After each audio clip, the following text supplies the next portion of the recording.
साथियों, अब जो टारगेट है वो इमरान खान से हट के इलेक्शन आ गया है। अपना अपना इनफरादी इंटरेस्ट आ गया। मेरे व्लॉग में आप देख रहे होंगे, मैं बता रहा हूँ और रेगुलर बता रहा हूँ। आइए आज थोड़ा सा डिस्कस कर लेते हैं कि कौन बनेगा वज़ीर आज़म। कौन बनेगा? बिलावल भुट्टो, मरियम नवाज़, नवाज शरीफ, शहबाज शरीफ या कोई और? देखिए, यहां चॉइसेस है, नवाज शरीफ, मरियम नवाज, शहबाज शरीफ। क्योंकि मैंने एक जगह ट्वीट किया है और मैं पहले भी व्लॉग में बता चुका हूं कि नवाज शरीफ, मरियम नवाज और शहबाज शरीफ में इस्टेब्लिशमेंट, देखें इस्टेब्लिशमेंट फौज सियासत से अलग हो चुकी है, लेकिन इस्टेब्लिशमेंट सियासत से अलग नहीं हुई है।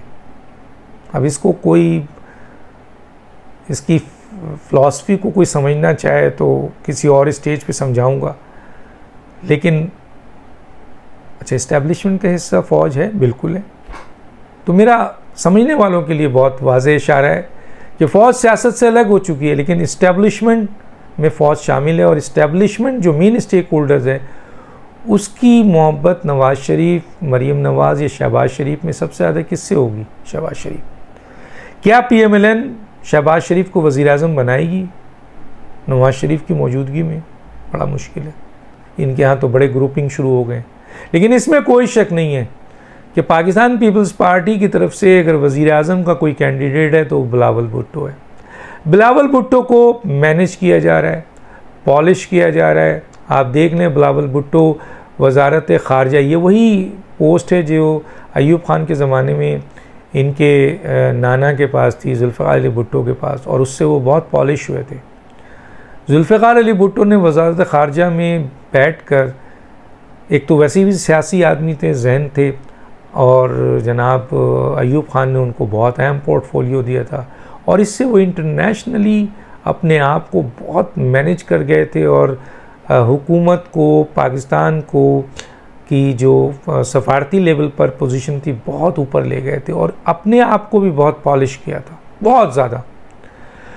तो वो जो फॉरेन मिनिस्ट्री की पोस्ट थी, इस दफ़ा पीपल्स पार्टी ने वज़ारत उज़्मा का बोझ जनाब शहबाज शरीफ पे डाला, और फॉरेन अफेयर्स, फॉरेन मिनिस्ट्री, वज़ारत ख़ारजा की माला बिलावल भुट्टो के गले में डाल दी। माला इसलिए कह रहा हूँ कि ये बड़ी अच्छी पोस्ट है, इस पे वज़न नहीं है, इस पे पकड़ नहीं है। यहाँ बेचारा वज़ीर आज़म तो पकड़ ही पकड़ में आ रहा है, मुसलसल हम लोगों के सख्त तनकीद में है। अगर ज़रा सा चीज़, एक तरफ तो पार्टी है, एक तरफ इत्तेहादी है, एक तरफ आपके अंदर इनके अपने लोग हैं, एक तरफ इस्टेब्लिशमेंट है। वज़ीर आज़म तो कई जगहों पे पिसता है, वज़ारत ख़ारजा तो क्लीन स्वीप कर रहा है, वो तो आगे बढ़ रहा है, और उसकी एक टीम है, पीपल्स पार्टी इसमें बड़ी मेहनत कर रही है।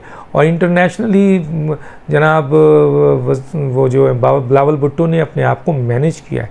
जो शुरू में उनके अंदर सियासी और इंतज़ामी कमज़ोरी नज़र आ रही थी, अब सियासी और इंतज़ामी से मुराद ये जो डीलिंग्स होती हैं सफारत लेवल पर या एडमिनिस्ट्रेटिव लेवल पर, वो भी अच्छी हुई है। और ये जो सियासी लेवल पर उनकी तकारीर है और सियासी जमातों के साथ उनका उठना बैठना, जोड़ तोड़ है, वो भी अब बेहतर हो गया है।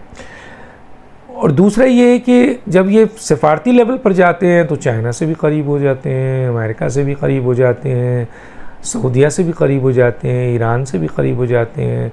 उन बड़ी ताकतों के फॉरेन अफेयर्स, फॉरेन वज़ारत ख़ारजा या वज़ीर ख़ारजा करीब होता है। कितना उसमें how to use your position, जो भी आपकी पोजीशन है उसको आप कैसे यूज़ करते हैं।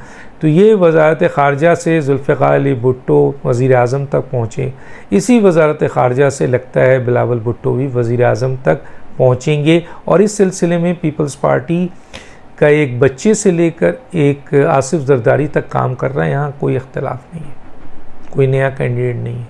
कोई दूसरा कैंडिडेट है। PMLN में तो भरमार है, जैसे मैंने कहा, मरियम बनती हैं, नवाज शरीफ बनते हैं, जरदारी बनते हैं, शाहिद खाकान तो अब आउट हो गए हैं वरना वो भी बनते। इसी तरह एक दो और बैठे हुए हैं कि शायद हमारी बारी बन जाए या शहबाज शरीफ दोबारा बन जाए। यहाँ एक है और सब मुत्तफिक है और ये पॉलिश हो रहा है और इंटरनेशनल इस्टेब्लिशमेंट से बहुत करीब हो चुके हैं, बहुत सारी बातें उनके साथ अंडरस्टैंडिंग है। तो उन्हें अंदाज़ा है, बेनज़ीर साहबा ने बहुत से हालात ऐसे बनाए हैं कि इंटरनेशनल इस्टेब्लिशमेंट बेनज़ीर की सियासत को मानते थे, तो चुनांचे उनके बेटे की आमद से वो इंटरनेशनल क़ुव्वतें बिलावल भुट्टो को भी एक्सेप्ट कर रहे हैं बहुत ज़्यादा। अब आइए आप मुल्क की इस्टेब्लिशमेंट। तो मुल्क की इस्टेब्लिशमेंट में आसिफ अली जरदारी ने तो ईंट से ईंट बजाने की बात की, फिर दुबई चले गए, फिर उन्होंने क्या तेज़ी दिखाई और चेंज हुए और फिर उन्होंने आकर पाकिस्तानी फ़ौज की हिमायत में खड़े हो गए। आज अगर सबसे ज़्यादा किसी सियासी जमात की सबसे अच्छे ताल्लुकात हैं, मैं आपको बता रहा हूँ, चाहे माने या ना माने, आज पाकिस्तान की किसी सियासी जमात की जो सबसे अच्छे ताल्लुकात हैं इस्टेब्लिशमेंट से, फिर मैं कहूँगा इस्टेब्लिशमेंट से, तो वो हैं जनाब पीपल्स पार्टी। याद रखिए। तो पीपल्स पार्टी कराची का इलेक्शन जीत गई, पीपल्स पार्टी आज़ाद कश्मीर का इलेक्शन जीत गई, पीपल्स पार्टी और भी इलेक्शन जीतेगी। तो अब कौन होगा? क्या PMLN नवाज शरीफ को लाके खड़ा करेंगे? बड़ा नाम है, 3 दफ़ा वज़ीर आज़म रह चुके हैं, 4वीं दफ़ा लाने की बात करेंगे। लेकिन पीछे नीचे ना तो नीचे बेस उनकी मजबूत है ना सराउंडिंग उनकी मजबूत है। कैसे? बेस ये है कि जी उनके वर्कर, उनके लीडर, उनके पार्टी खुद टूट फूट का शिकार है, ग्रुप बने हुए हैं। तो यही इख्तलाफ है। दूसरा, जनाब नवाज शरीफ साहब के लिए लिहाज से साफ मैं बताना चाहूँगा कि इस्टेब्लिशमेंट के मुख्तलिफ फैक्टर्स पॉजिटिव नहीं होंगे। नवाज शरीफ साहब पंजाब के अंदर अभी मुल्क से बाहर हैं, तो अगर आखिरी में आते हैं तो इतनी तेज़ी से अपने वर्करों को और अपने वोट को कलेक्ट नहीं कर सकेंगे। तो इंटरनेशनली उनकी पोजीशन इतनी स्ट्रॉन्ग नहीं है कि उनको एक्सेप्ट किया जाए। तो नवाज शरीफ के लिए मुश्किल है। अगर PMLN उनको लाती, हाँ अगर शहबाज शरीफ को लाए तो याद रखिए इंटरनेशनल भी बेहतर है, वर्करों में प्रॉब्लम होगी, लेकिन सेंट्रल एग्जीक्यूटिव कमेटी में एक मेजॉरिटी नवाज शरीफ के बजाय शहबाज शरीफ को लाना चाहती है। मैं PMLN की बात कर रहा हूँ, मैं PMLN की बात कर रहा हूँ। आप देख लीजिए PMLN में कायद नवाज शरीफ हैं, लेकिन अगर खुफिया वोटिंग हो कि कौन वज़ीर आज़म बने, मैं लिख के देने को गया हूँ। कई लोगों के नाम मुझे पता है जो इस वक्त मिनिस्टर भी हैं और सेंट्रल एग्जीक्यूटिव कमेटी के भी हैं, वो नवाज शरीफ के बजाय शहबाज शरीफ को वोट देंगे।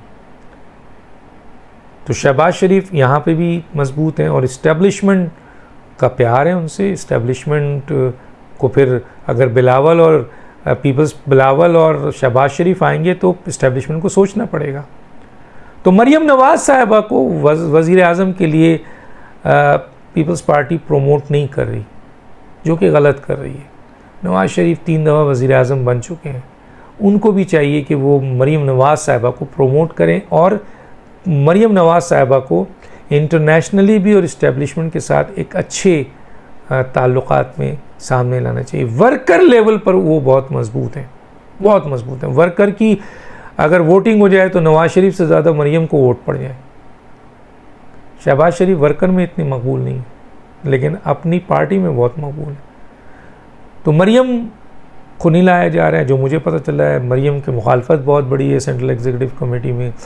नवाज शरीफ भी ये लेने को तैयार नहीं है हिम्मत, जिस तरह आसिफ जरदारी कह रहे हैं कि जी मेरा बेटा आएगा, नवाज शरीफ कहते हैं मेरी बेटी आएगी, क्योंकि ये भी इस लेवल पे आ चुकी हैं कि वज़ीर आज़म की कैंडिडेट बन के तौर पर हैं। लेकिन हमें लग रहा है कि उनको वज़ीर आला की तरफ लाया जा रहा है। चलें जी, इस दफ़ा वज़ीर आला, फिर आइंदा वज़ीर आज़म भी बन सकते हैं, जैसे कि शहबाज शरीफ हुए, नवाज शरीफ हुए। तो देखते हैं ये ऊँट कहाँ करवट बैठेगा। लोग दानिश को इजाज़त दीजिए। अल्लाह हाफ़िज़।